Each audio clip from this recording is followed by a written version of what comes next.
everyone, I'm Manjula with you. Worship by lighting 1008 lamps on the steps of Namakkal Renganatha temple. The Kartika Deepa festival was celebrated in Namakkal.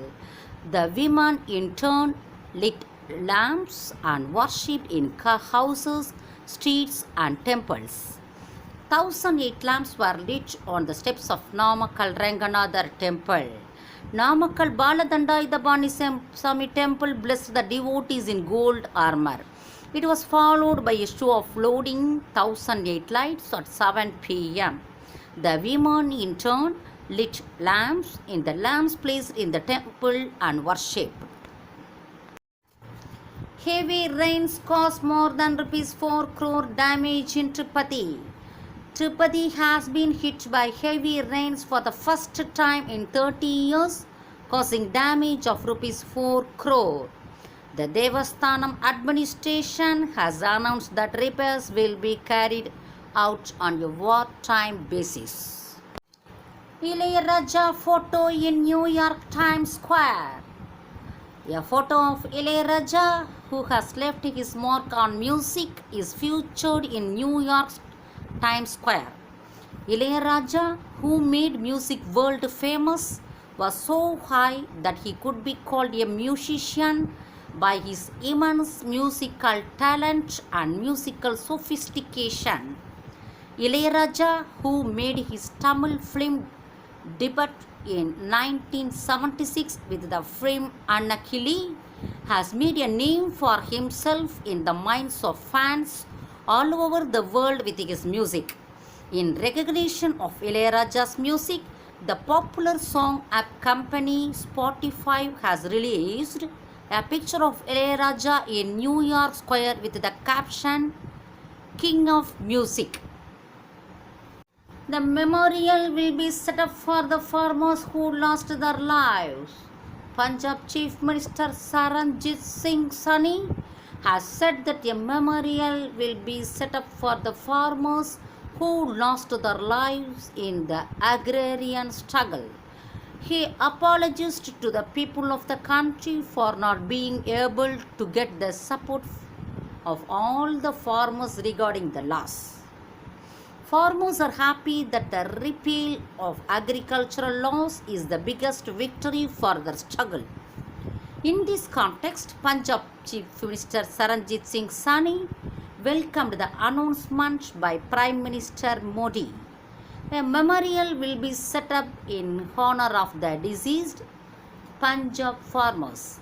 Prime Minister Modi should immediately announce financial assistance schemes to alleviate the plight of the farmers. Discovery of fossils of new species of dinosaur in Brazil. Archaeologists in the southern Brazilian province of Pará have unearthed fossils of a new species of dinosaur that lived about 80 million years ago.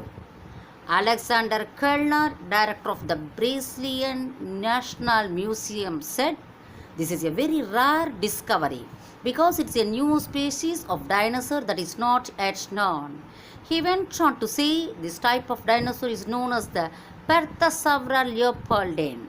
This lived 7 to 8 million years ago, 80 centimeter. These dinosaurs, which are 1 meter high and 1 meter long, have been without teeth for a lifetime. Meanwhile, reports from there suggest that the dinosaur species is named after Brazilian zoologist Berta Lutz and Queen Maria Leopoldina of Brazil. Kamala Harris is the caretaker president of the United States. US President Joe Biden has been admitted to a hospital in Washington for a medical examination. There he was treated anesthetically for the colon.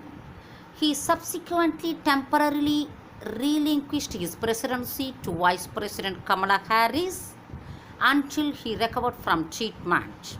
Following this, Kamala was given a temporary reprieve after being given anesthesia by President Biden and undergoing a medical examination. According to the White House, Kamala Harris did not sit in the US presidency for 1.25 hours and was acting interim president. Joe Biden resumed his presidency after a routine medical examination.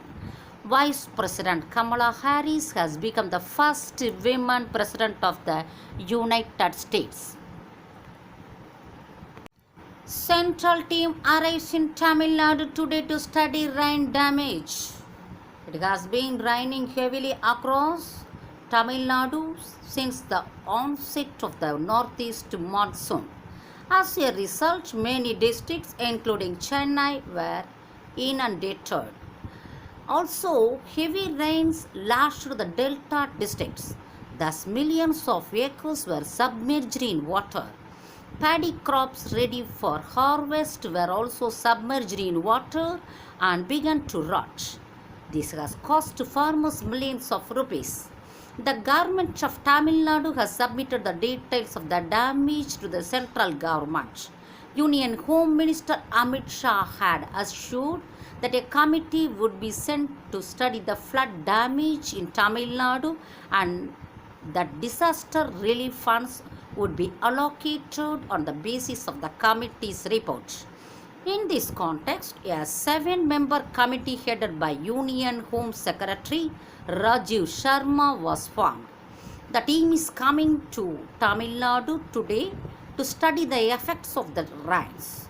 The team is conducting direct inspections in 11 rain-affected districts. The Chief Minister then consults with Stalin. Authorities are expected to submit details of the damage, including rain damage, to the federal government. After this, it is expected that the central government will provide disaster relief to Tamil Nadu. Have a beautiful day. See you again. Thank you.